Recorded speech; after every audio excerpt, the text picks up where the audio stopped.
right when I get a customer. It's okay. Reek, introduction on you today.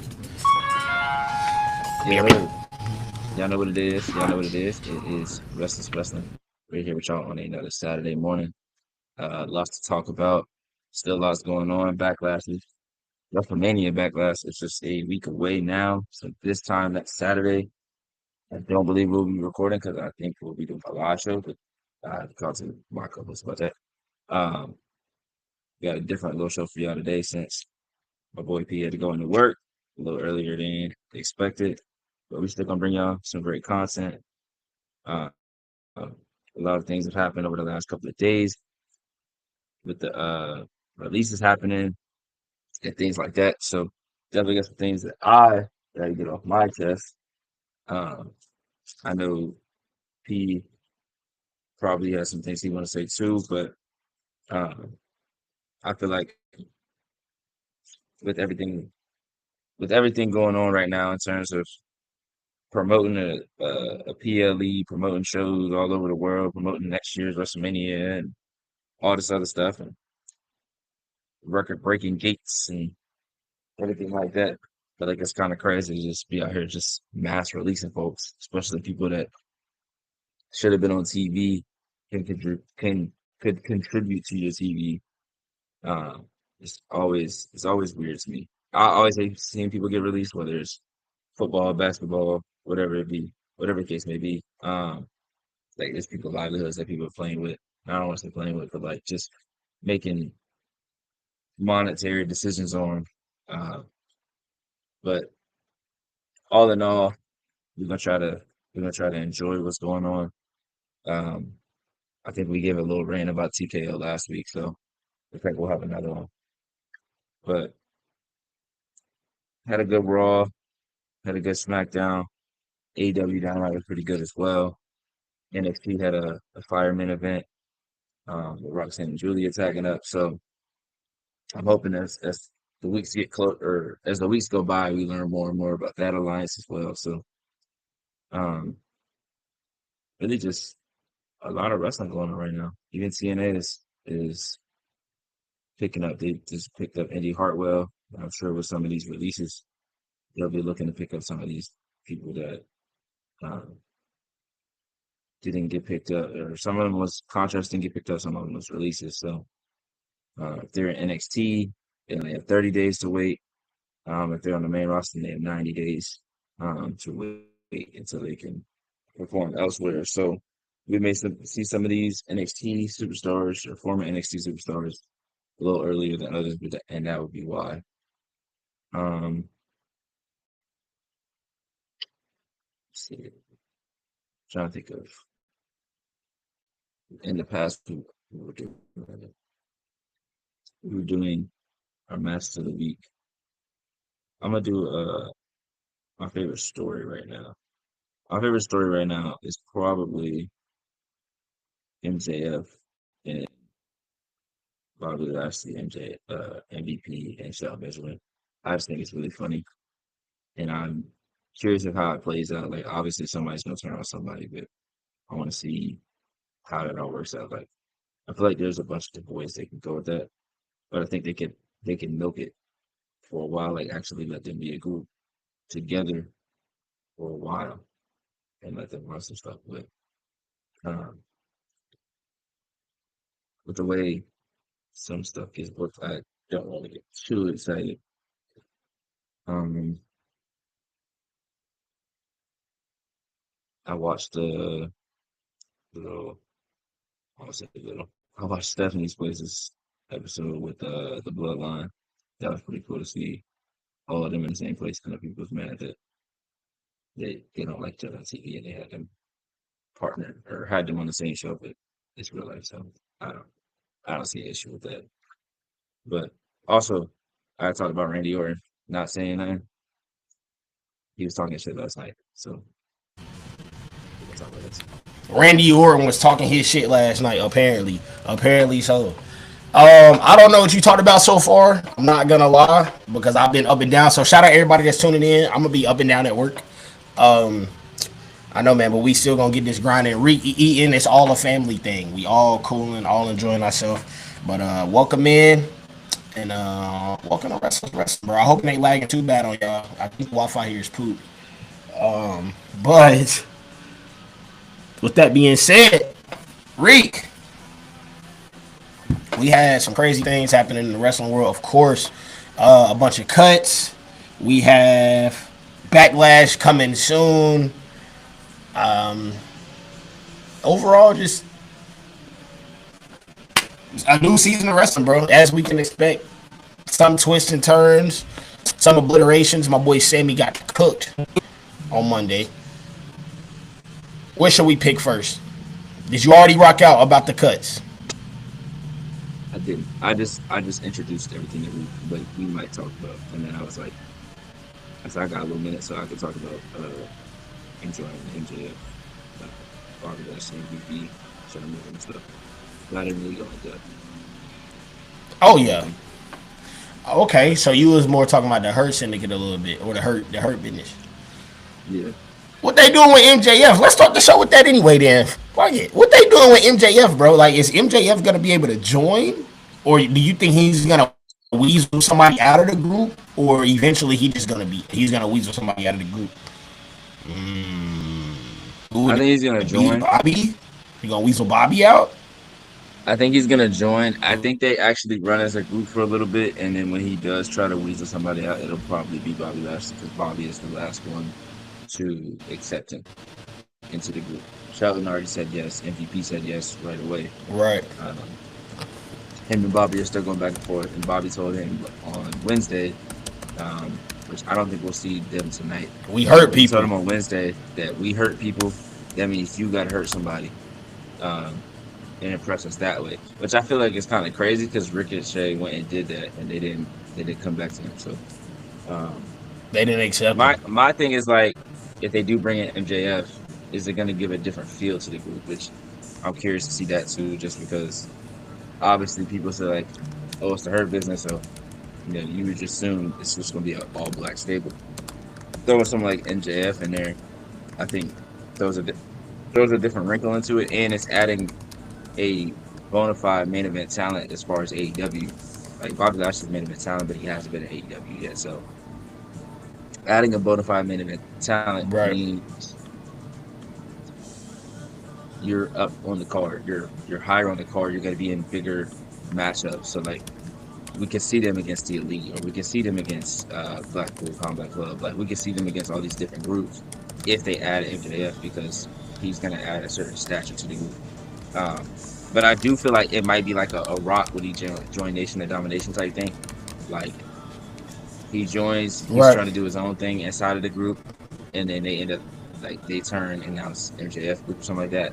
I don't know if MVP will really go for that though. Like I feel like because they're both saying like MJF is saying like I'm a turn when I get what I want, which is the world championship. He's like I'm gonna use them to easily get the world championship belt, and then MVP, Sheldon and Bobby, they were like, hey, we got to use him to get what we want, and then once we do that, we can dump him. Like, so I'm like, both of them are saying they're going to get rid of the other. It's just like, are they actually going to, or how is that going to be done, or how long is it going to be a group before they decide to do it? Right. Which I definitely want to see them run as a group first, because I mean, obviously as an MJF enjoyer,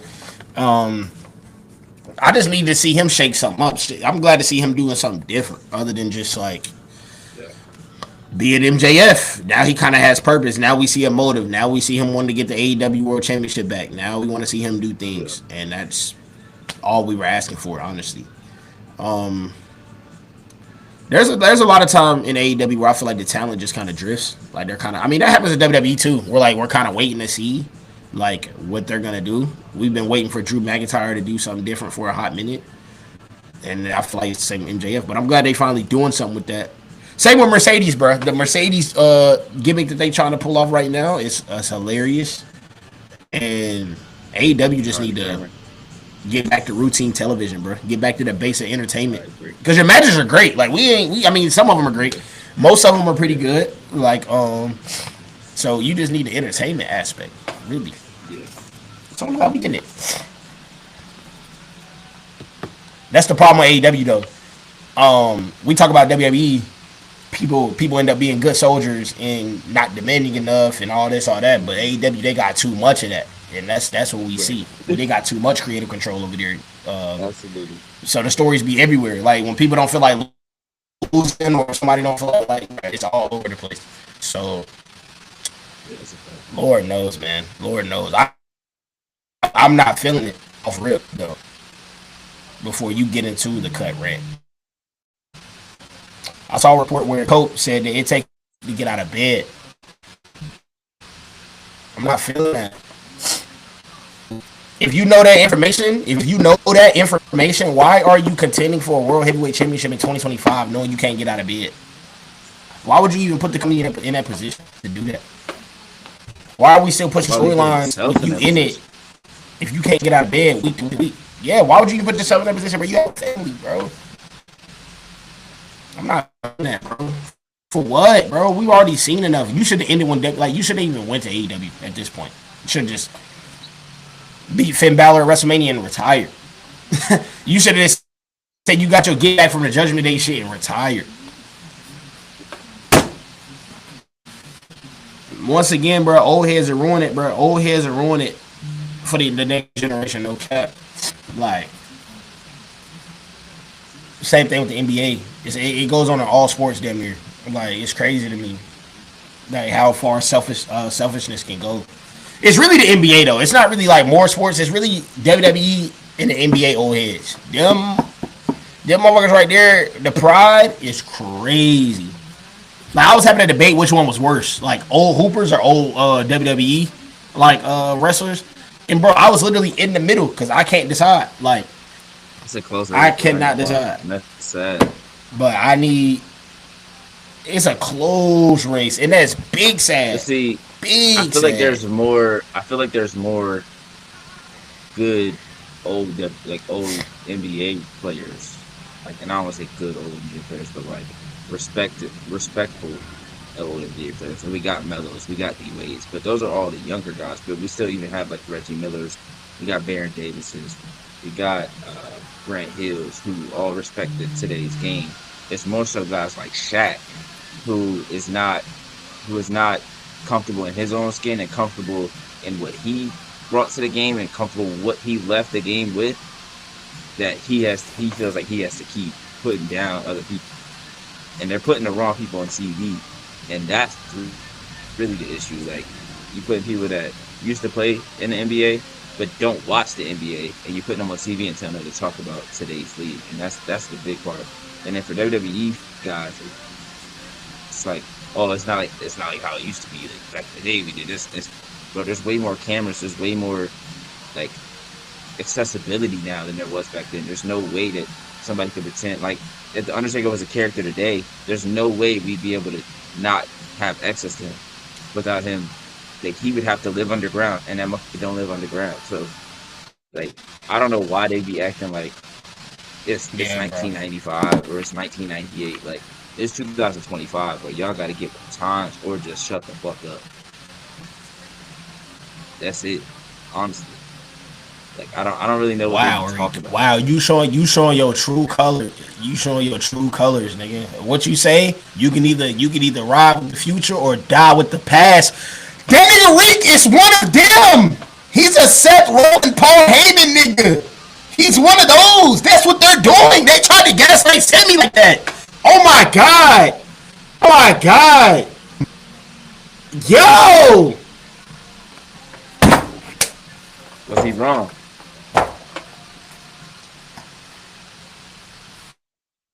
He wasn't wrong. Nigga. He wasn't wrong. I'm not gonna lie though. Sammy had me. I'm not feeling it part two. Sammy had me chopped. I don't care about the promo. I don't care about. I want to do this shit for myself, brother. I would have went to SmackDown so fast. I would have been like, title shot, Randy or John, two old niggas. Alright, bet. Two legends, but two oldies. Yeah, I'm on the way. I'm going. I'm on that. I would have looked at Seth. I would have grabbed Seth's hand. I would have said, "Appreciate you, my boy. Appreciate you. You can have Raw. Like, oh, no I'll see y'all, boy. boys." And I would have told Aldis, I'm cool, bro. Run None me of that. that. I ain't got to deal Run me with that. you. I don't got to deal with Braun. I don't got to deal with. I don't got to deal with none of that. I'm cool. I'm cool, but I am You good appalled over there. that Reek just hit the same quote indirectly as them niggas.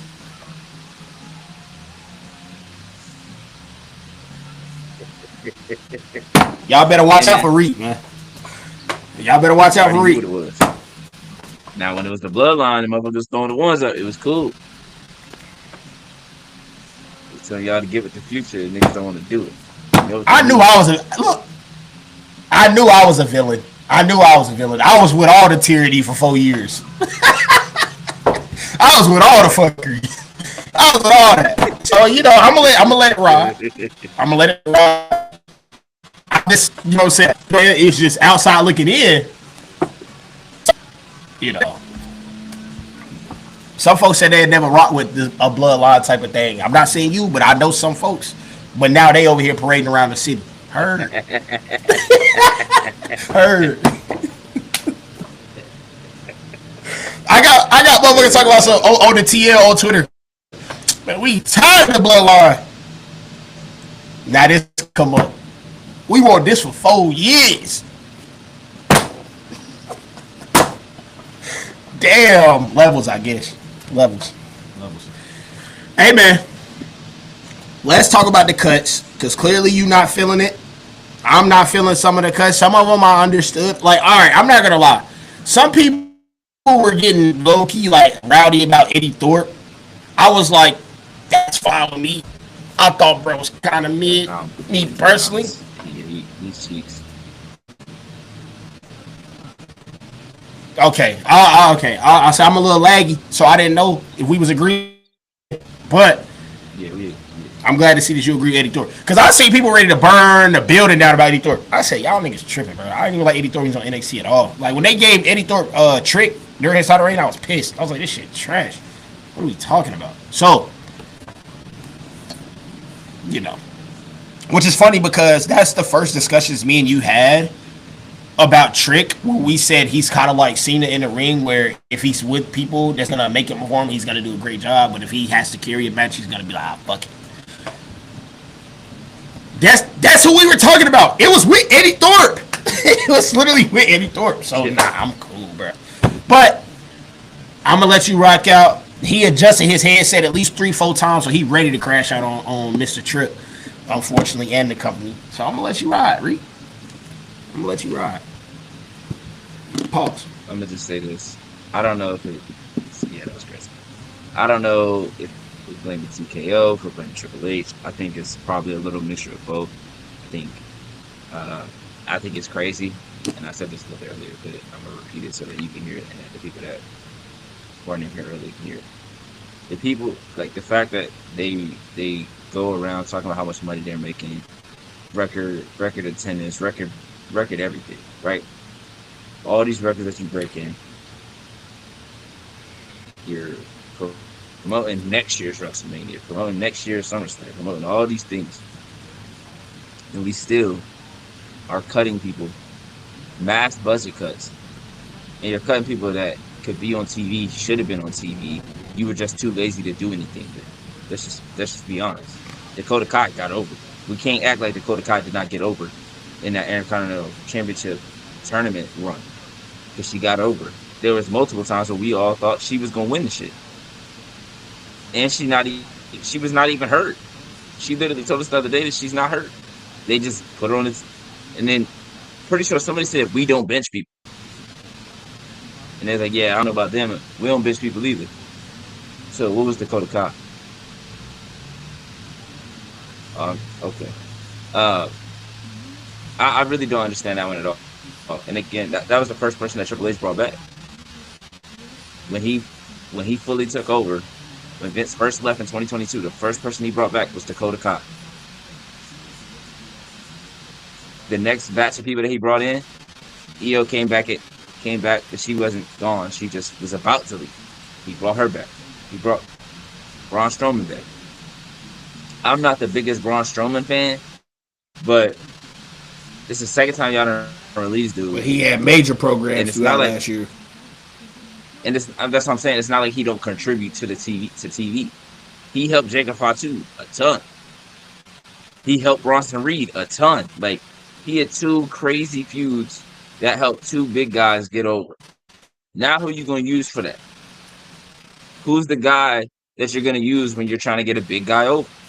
Who are you going to use when Obafemi comes up and you trying to get him over with the crowd? Because there's only but so many people you can throw out there and they be credible. Braun Strowman's still credible. Whether you like him or not, he's still a credible big guy. So that part I don't understand. They released Caden and Katana. You don't have any tag teams. One of the few tag teams you have, you let go. At all. When you put them on TV, consecutive weeks and you keep them on TV, they get over. They've gotten over. I can show you multiple instances in matches where they've come out, they got a good little pop, and then by the end of the match, they're getting cheers because of the moves they're doing in the ring as a tag team. The fact that Shayna Baszler got released. Y'all didn't try at all after Vince fucked up her character. Like, I would have thought that Triple H at some point was like, all right, I may not be able to do it now, but I'm gonna get Shayna back to that NXT champion. Never did. And she's even gone to other places, wrestled there, and like, damn, let her do that shit. Nah. Y'all even had her turn on Ronda, had her go over on Ronda. Damn it, like, squash Ronda. That's the most over she's been, honestly, in my eyes. Like, y'all wasted that.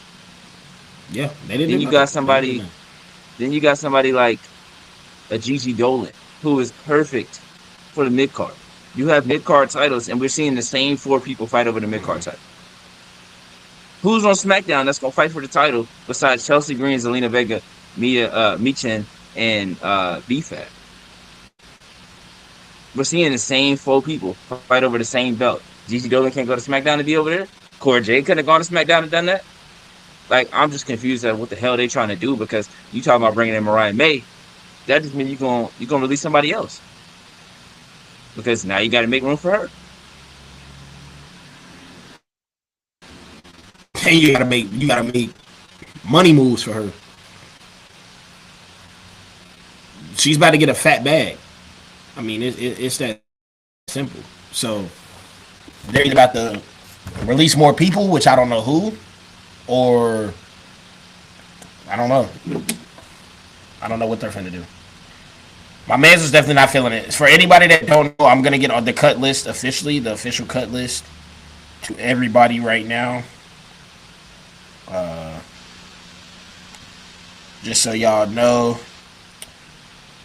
So we got Katana released, Kaden Carter released, Dakota Kai released, Braun Strowman released, Shayna Baszler released, Gigi Dolan released, Cora Jade released, Eddie Thorpe, Riley Osborne, Jakara Jackson, Gallus, which Gallus actually surprised me out the ass, Oro Mensa, hopefully I pronounced that correctly, Javier Bernal.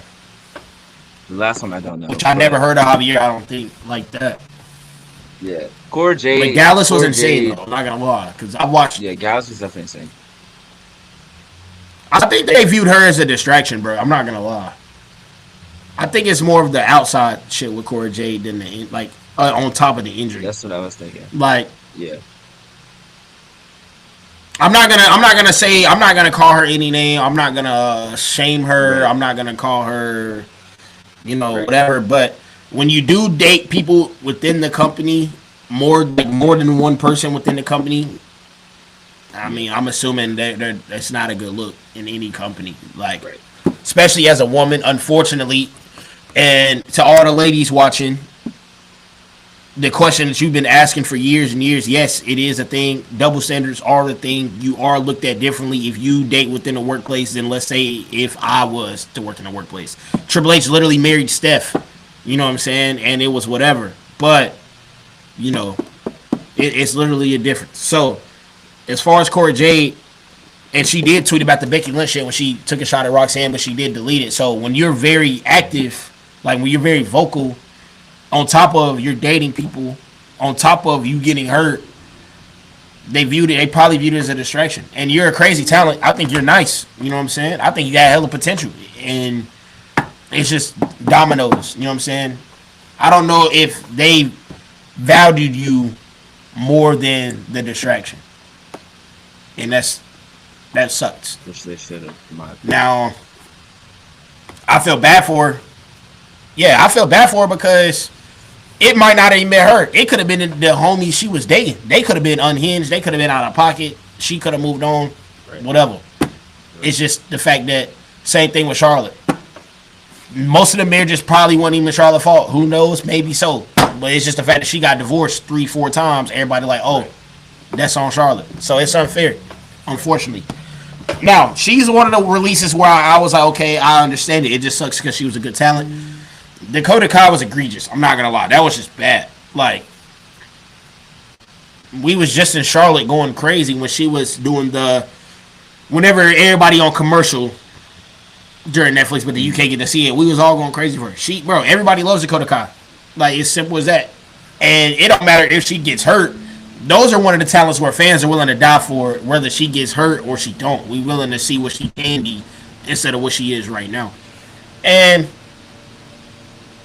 as far as the company, it ain't like y'all give her much leeway, bro. Y'all threw her in damage control. Y'all always made her kind of the odd one in damage control, whether she's going to turn, whether she's going to stay loyal to EO or not, which she ended up always staying loyal to EO in her story. Y'all tried to branch her off into the IC. Y'all got her over, didn't give her the IC belt. Cool. Shout out to Lyra. I'm not going to be... Some people were mad at Lyra at the time. I'm not mad at Lyra at all. But it ain't like... I mean, some of these wrestlers, y'all don't put them in the best position to get themselves over. And sometimes they still do. And y'all be like, fuck it. I mean, it's messed up, bro. People got to realize at the end of the day, the WWE has always been a business. Except for now, it's 2 times more of a business because they got TKO breathing down their neck. So it's going to be some outlandish shit from here and in the future. It won't surprise me if more names later on, like let's say a year from now, they do cuts again. There's going to be more people we like that's chopped. Way more. You know what I'm saying? They always do the cuts after WrestleMania, too. It's not fair. And I think they should do them before. Me personally. Like, I mean, obviously you're going to need bodies if somebody falls out, but I mean, bro, you might as well rip the Band-Aid off, bro. They're not going to be on the show. So, yeah, you might as well be like, look, man, it's a new season coming up. You're not going to make Mania, so we're going to just go ahead and let you know now. We're just going to let you go now. And that way, then you already got the money part established if you want to bring people in for the new year. Like, if you, like, I know Mariah May's contract is different because you got to wait for people's contracts, but at least you have the space already settled. And that way you already got the fans already, like, really? Yeah. He's already like basically signed. You said they bring it in? Oh, okay, yeah, I'll say yeah. That's what I mean, bro. I feel like if they do the cuts before Mania, thank you. That's all I'm talking about. Clearing up that bread. If they clear up the bread before Mania, and then after, then we'll be like, okay. Now surprises are a little bit better because it's like, oh, this is who they were saving that money for. This is what they were saving bread for. Okay, it makes sense. I'm not mad at that. But, I mean, cutting Dakota Kai before the draft, cutting these people before the draft, like it's like, dog, you telling me they couldn't have got shaken up first, and then if it didn't pan, then they could have got cut, or like, I don't know. They didn't even try. I don't know. I don't know how they do them. See if that could have worked. See what they could have done. Like, Dakota has proven herself every time she's gotten in the ring, whether it was a tag team match, 6-man tag, 8-woman tag, 1-on-1. Didn't matter who you put her in the ring with. She made good moves. She made good matches with Ivy Nile, good matches with Zoe Stark, good matches with Lara Valkyria, like Shayna Baszler. Like, since she came into WWE, since she came into NXT, she was always a great character. Whether she was the babyface that was scared of Shayna when Shayna first started on her tirade, where they had it that she broke her arm. So every time that Dakota Kai saw her, she was terrified.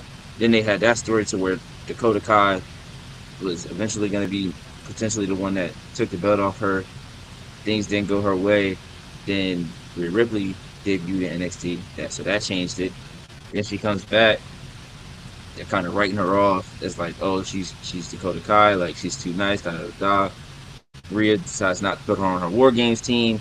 Then she turns on Tegan Knox. Her and Tegan Knox have a great match at, I think it was NXT Takeover Portland. Great street fight match. Um, but even then, you could have made them a tag team again at some point. They were a great team on the Indies. They were a great team in NXT. So I'm like, that's a team that you could have had.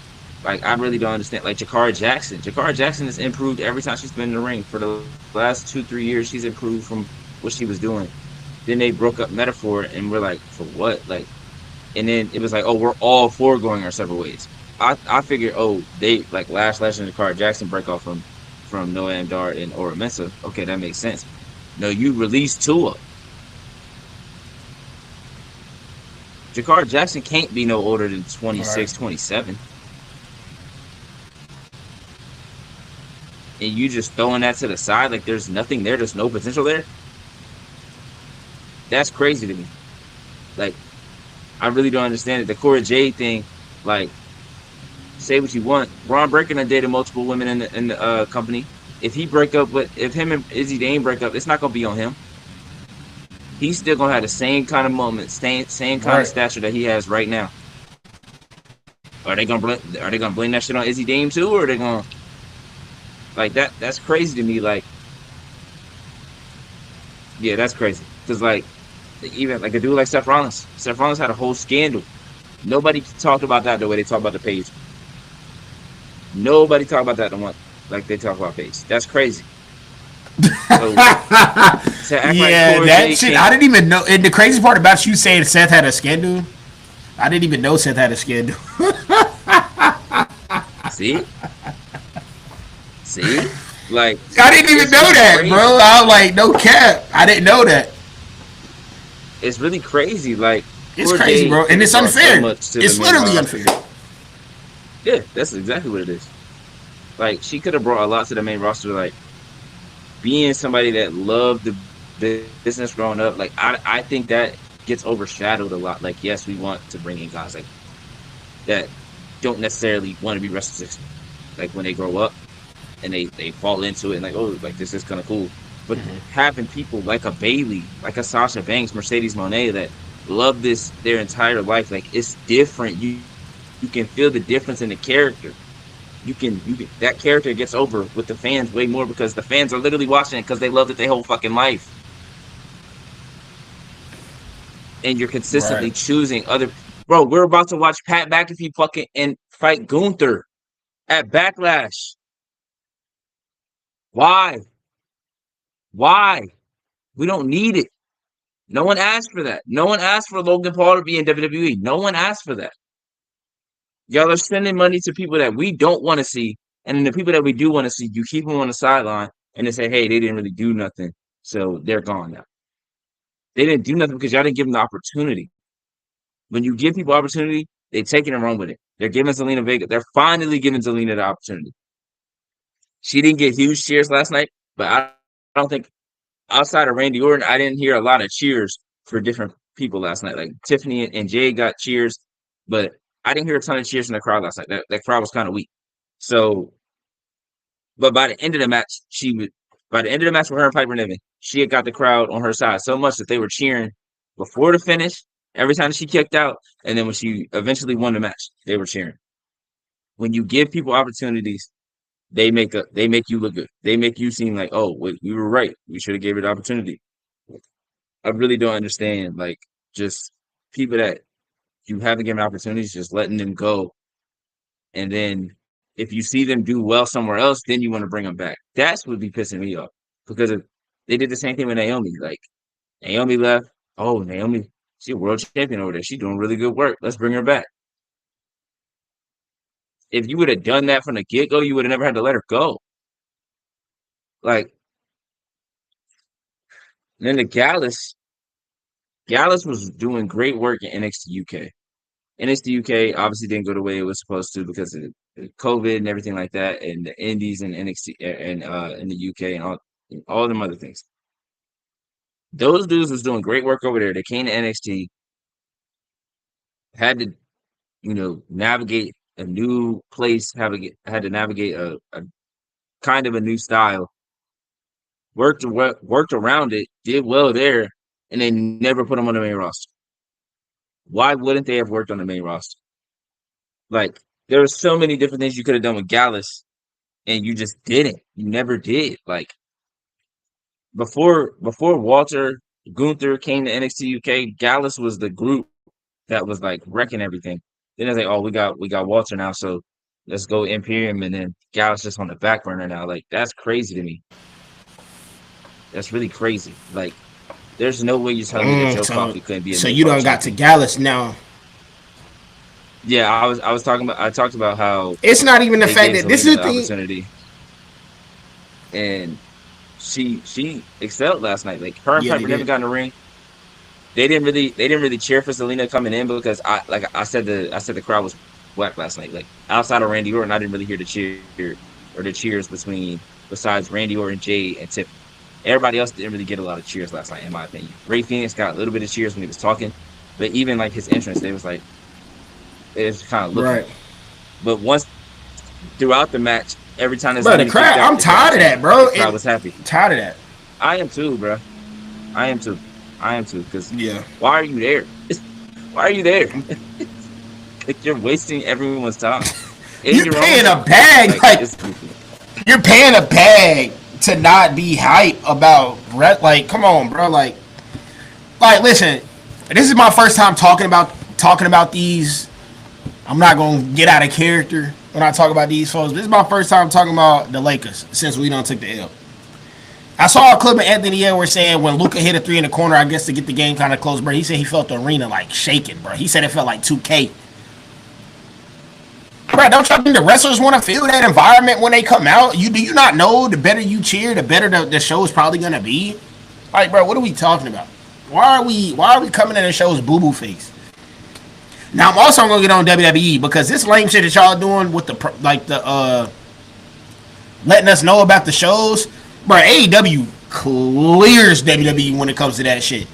I am tired of clicking on WWE page and they talking about some tune in to Friday with a picture of Randy Orton. Randy Orton appears. Aleister Black appears. What does that mean? What does that mean? Are they gonna have a match? Are they gonna just come to have a promo? Or like, bro, what are we like? What is that? That's probably why crowds show up dead half the time because they talking about some. They just here. AEW has the whole card laid out. I know what I'm watching on Wednesday or Saturday, or for their PLEs. I mean, or that's the only thing WWE lays out concretely is their PLEs. That shit is lame, bro. That shit is lame. I'm tired of that. That is, like I said, probably contributes to the fact why the crowds be dead because let's say they do this a lot for Raw. CM Punk appears, and damn, he'll have one backstage segment in the beginning of the night, and then come out for a promo at the end of the night, and that's it. He either get beat up or he's saving somebody, and that's it. So you telling me, let's say if I wasn't a hardcore WWE fan, if I was just CM Punk fan, I paid over $100 to come see this man talk for 15 minutes total. And it used to be like that, bro. That's one thing I can say in the Vince era. Like, a lot of the show was poop, but it was laid out. And on top of that, I was going to have a random banger on a Monday or Friday. Yeah. Stipulation banger, that is. We don't even get stipulation matches on Raw or SmackDown no more. Like, the steel cage match was the last thing I can remember. Like, on Raw, obviously. TLC was just with Punk in the set. Literally. And the other ones they do are just like based on the city they're in, based on someone's like ethnicity. Like they'll do one with like Piper Niven or like they've done trash can matches and stuff like that. But it's like that's just gimmick matches because you're not trusting your performance to go out and do work without that that stipulation. I mean, how many places like that's just a way to have a street fight? Chelsea and Lee over. It's the damn near everybody.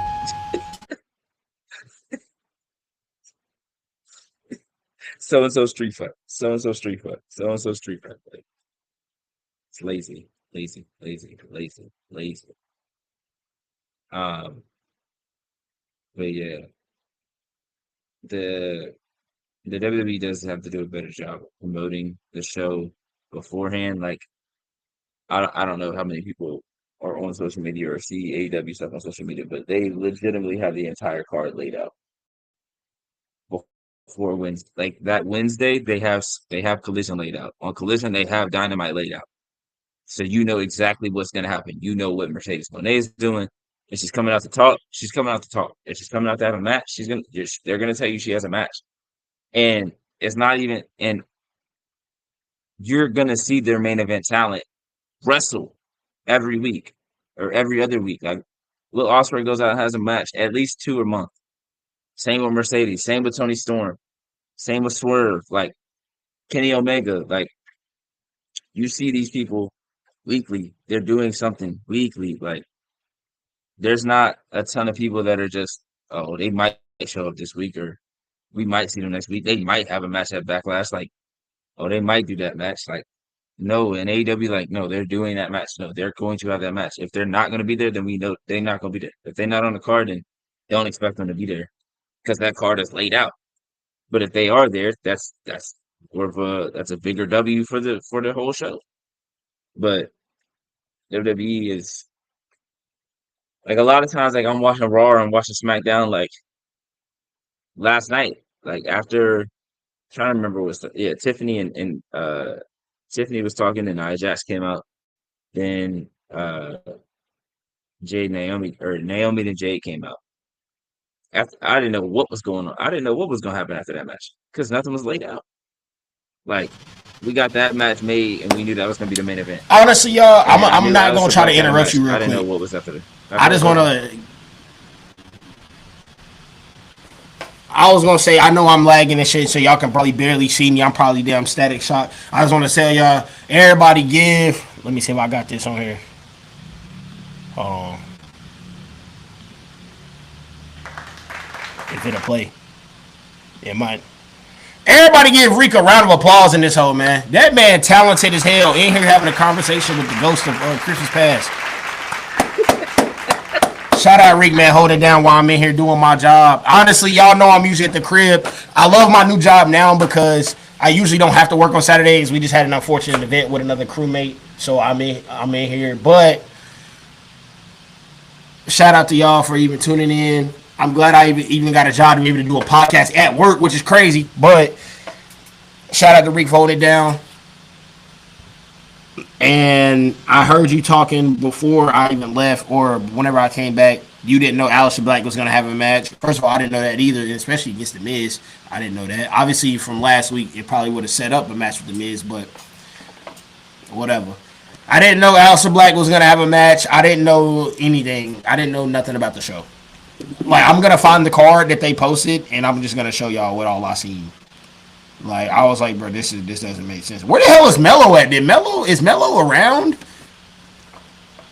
Mello was with the Miz last night. He was out there with him. He was like his manager last night. And then they him and Aleister Black had a show off at a showdown. How about this? Hey, so they're hinting at that. I don't know if I want to see that because I don't want to see neither one of them lose that match already. Like somebody got to lose that match, and I don't think neither of them can really afford that loss right now. Like. There's no reason to throw Mello out there and take that loss. And there's no reason to tell Aleister Black, hey, we're bringing you back in your second match, you're going to lose.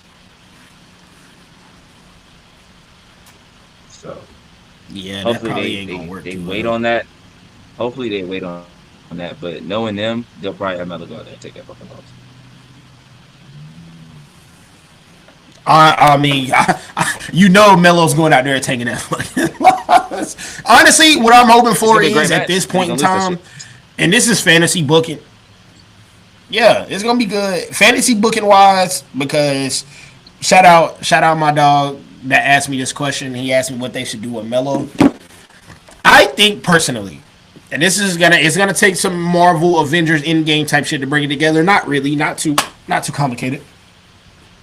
I hope Melo somehow squirms away from the Miz. I hope that we learn that Trick was leading Dark State as he goes against Joe Hendry. I hope we learn that, and I hope that I mean Dark State not ready to be up there, but fuck, never mind. I kind of just backed myself into a corner with this booking. But I was kind of hoping that Trick would eventually, I mean, will go back heel and that we will get Trick Mellow Gang on the main roster, and that's when the full head of steam pick back up. But I was hoping they had Dark State with them, but maybe they could just control them on the main. We've never have we ever seen a group be controlled from somebody in the main roster giving hits down to NXT? Have we ever seen that?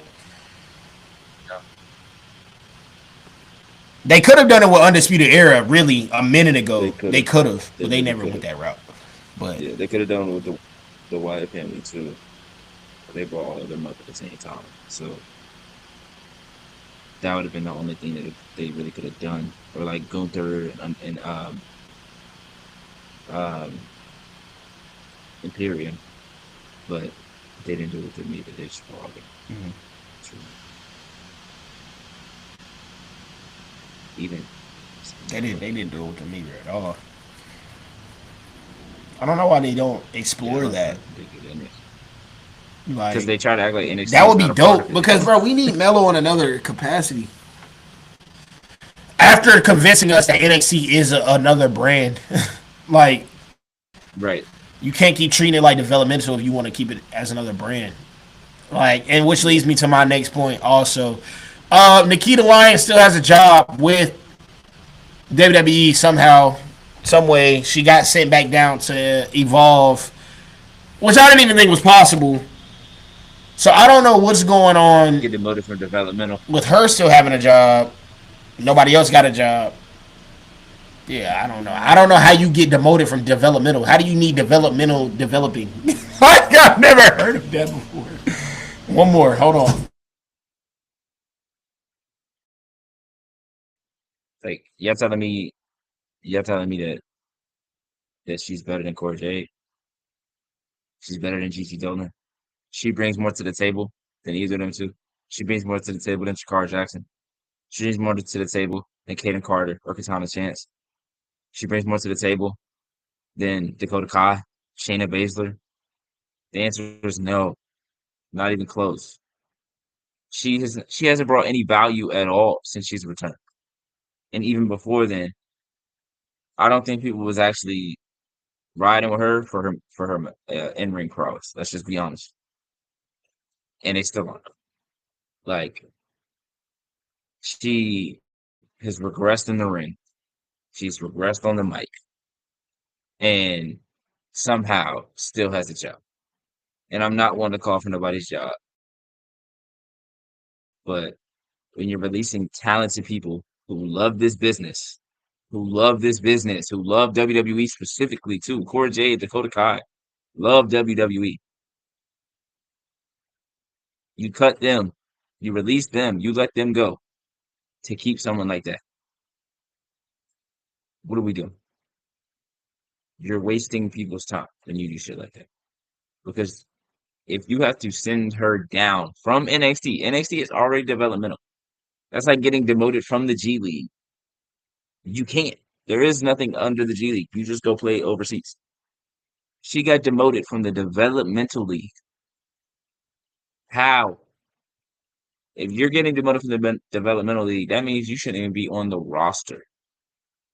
Because if you got to work your way back up to developmental, what are we doing? We're wasting time that we could be using to progress other people to move up, or for people to progress from Evolve to NXT or NXT to the main roster. But you're wasting your time trying to bring somebody that was on NXT, got injured, came back, went to NXT, then you bring her down to Evolve to try to get her back up to NXT. What are we doing? But no, let's let go of Gallus, Jakar Jackson, and Dakota Kai, Gigi Dolan. Yeah, let go of them. Let go of Shayna Baszler. You know, she hasn't shown us that she's more champion material ever, ever. Katana Chance and Ken Carter, they couldn't be tag team champions. Nope, not at all. Like Liv is doing her show or her movie, and they're like, "Oh no, she's not gonna drop the belts. It shouldn't be more than a month. It might be even less than that. It might be like 2 weeks that she's off TV." why y'all couldn't get somebody the belts for 2 weeks, 3 weeks, a month and a half, 2 months, and then they get them back or something like that. Like that's missed opportunity. Or why give them the belts back if y'all knew she was about to leave for a month or 3 weeks or 2 weeks or however long? Like somebody else could have beat Becky and Lyra that next night to make them stars, and then when Liv comes back, Liv and Raquel can get the belts from them. So you still give someone else the opportunity to run with it as the tag team champions and see how well they do. But you're too lazy to put people that are in that division on television long enough to try to get them over. You would rather just give it to a singles and a singles and say, oh, they're definitely gonna be on TV because Naomi or Jade and Bianca have the belts. Bianca and Naomi have the belts, so they're gonna be on TV. Liv Morgan has the belt, so she's gonna be on TV. It's lazy. It's really lazy. Like I don't understand it. You have 2.5 hours on Monday, you have 3 hours on Friday, and you still are not giving people the ample opportunity. It really doesn't make sense.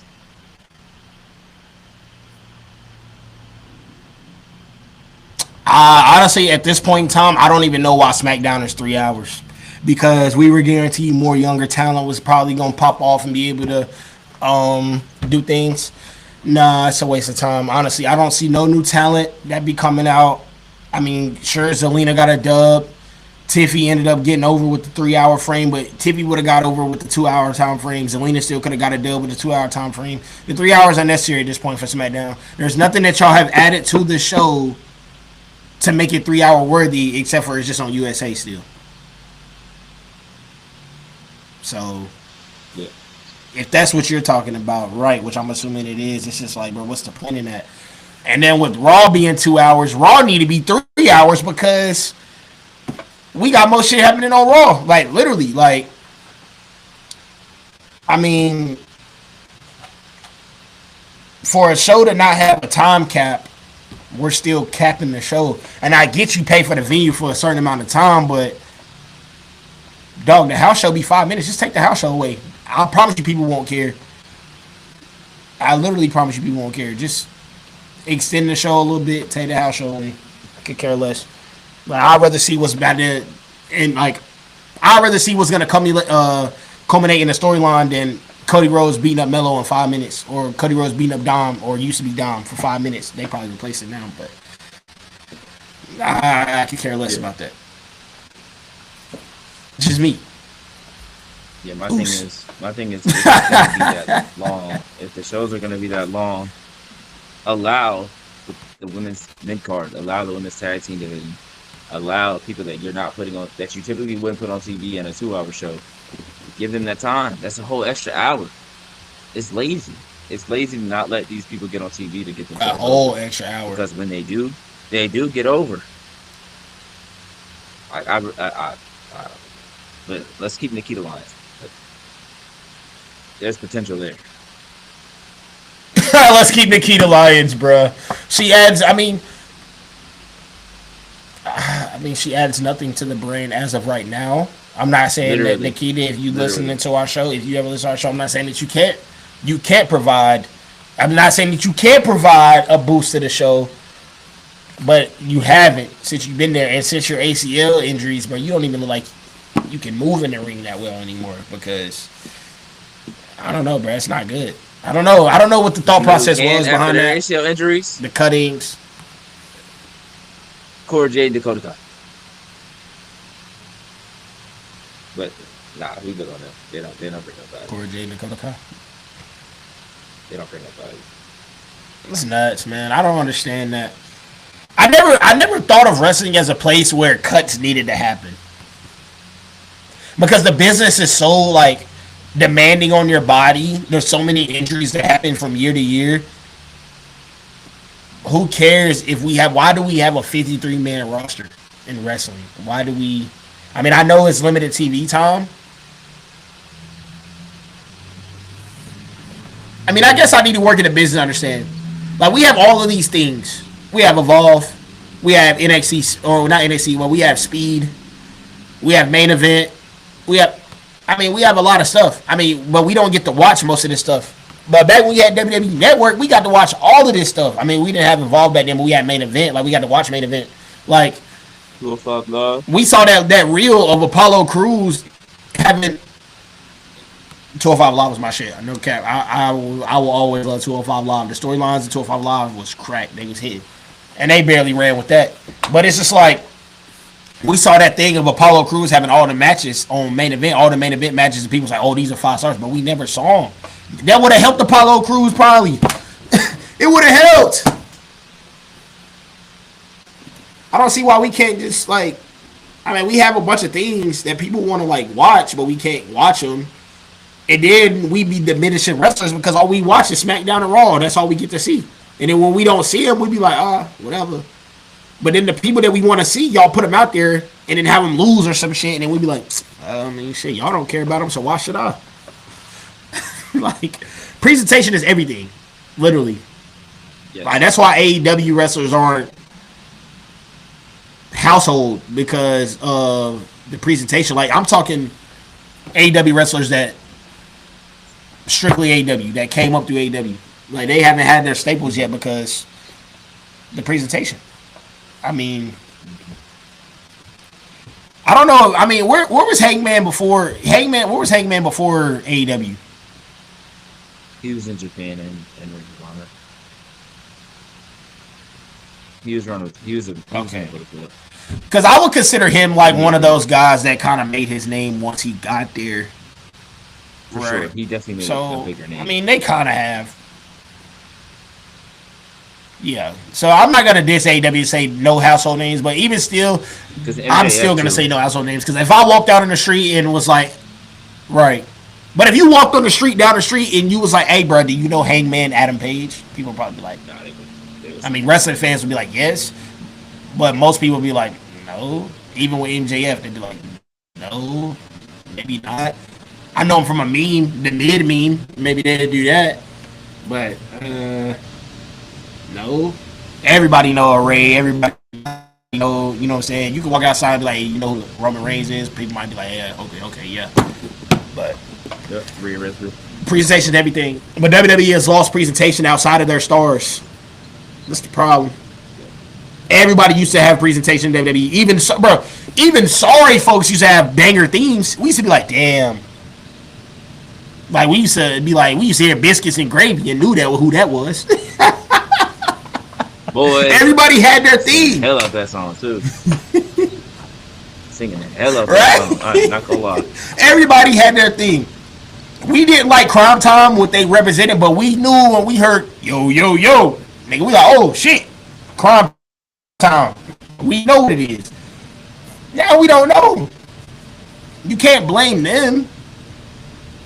You can't blame them for not being able to excel when they're not put in a position to excel. Now, some people got it like that. Some people can just be put in any situation and explode with it. But that's why they're superstars at the end of the day. You know, I don't know. WWE is weird because every other sport has, like, hold on, I'll explain that.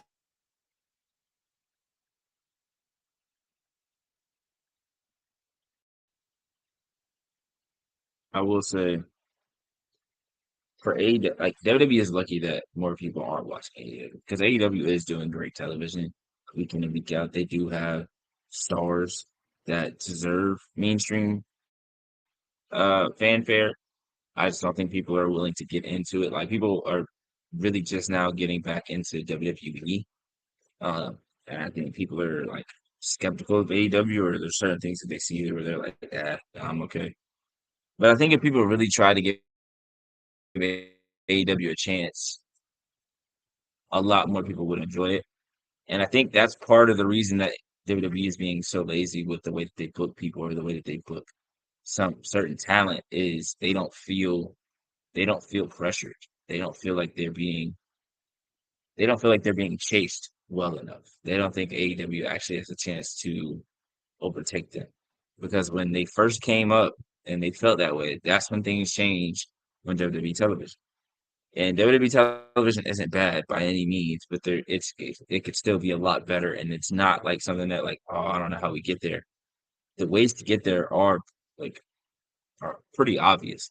And I think if AEW had more fans or ratings were doing better, or um, you know, like they're doing big shows, but those big shows are only they can only do so much. Like they're still doing small venues for their weekly shows, and I think that's a part of the problem too.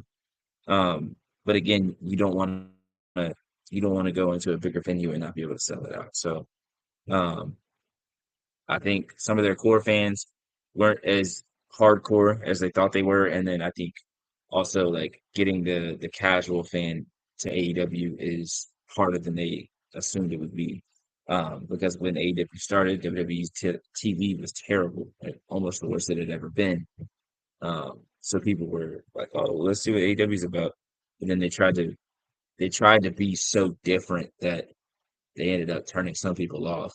I think what they do on a weekly basis is still really fun for what it is, and I think if people took that more for what it is, more than trying to turn it into like, oh, WWE doesn't do this, or they should do this instead. Like they AEW has said from the beginning what their shows and what their wrestling company was going to be about, and they haven't. I don't think they've gone away from that. I think they've done a good job here and there making um, storylines and entertainment for storylines better and entertainment purposes. But yeah,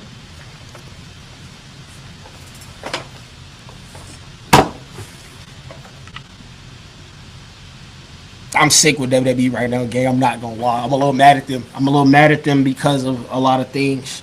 I'm mad at them because of the cuts. Not as mad as some would be about the cuts, but I am a little mad at the cuts. I'm more mad at, like I said earlier, the presentation of all of these people. This is the only sporting, like sporting type thing, entertainment type thing where role players. I mean, role players are diminishing every sport. I just want to let everybody know that's watching this pod. Role players are diminishing every sport there is. Basketball, we got people walking around the street thinking they can be bench players at basketball. We got people that think they can tackle somebody in the open field in the NFL. We got all kind of stuff. But there's always people that bring you back down to earth to be like, bro, you're not fucking with the NBA player, bro. You're not fucking with the NFL player. Nobody ever thinks that they can get in there with the wrestler, bro, and do their job. So how does the company itself diminish the value of these people before the fans will? Why do we believe in people longer than the company will? It don't make sense. It don't make sense, bro. Why do we believe in Dakota Kai after injury, after injury, after injury? Why do we still believe that she can be a mid-card champion, a big player in the game, but y'all don't see that? How? And she's in your facility every day. That's the shit that be killing me, bro. They're in your facility every day. You see the work they put in every day. We don't. We just get glimpses and pieces of what we see on Monday or Fridays for probably 15 to 10 minutes. Think about that, wrestling fans around the world. Whenever you see a new wrestler, your first impression is 8 to 10 minutes. 8 to 10 minutes, bro.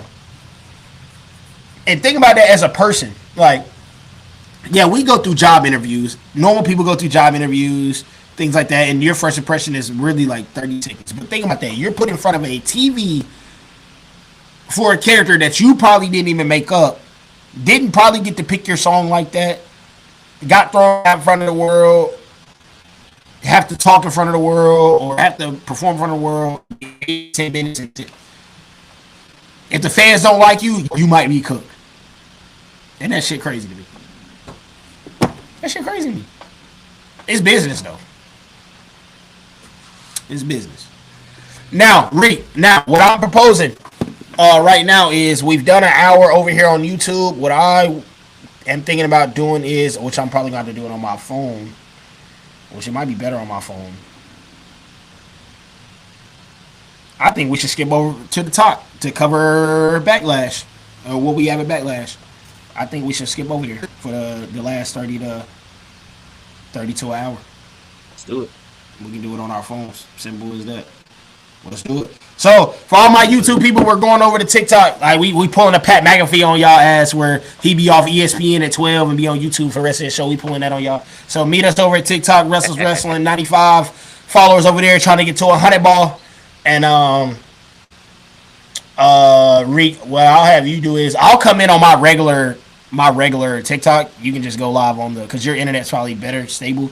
You can just go live through the Restless Wrestling one on your phone, or it probably will have to be on your phone, and then I'll just prop it up right here and I'll join in. So whenever you go live on there, I'll join in on my phone, and then you can just request me to join in there, and then I'll join in there.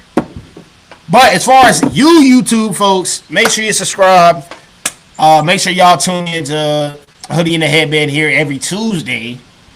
And I don't know if y'all do another day, but I'm for certain it's Tuesday. WNBA is hot around the corner. I just saw Paige Buckets play yesterday for like 3 minutes versus the Aces. Can't really tell you what I saw. I did see her get a bucket, like one bucket, and then I turned it off. So WNBA is roaring here, and you know you're going to need to watch somebody cover it. Reek, Bryce, they got you covered every time. One of the most consistent analysts of the WNBA I've ever seen. So make sure y'all follow their Twitter as well. But we will see y'all on TikTok. And back to normal scheduled programming next week, like back to my normal setup and non-lagginess. We just had to handle some business today. So shout out to y'all. You want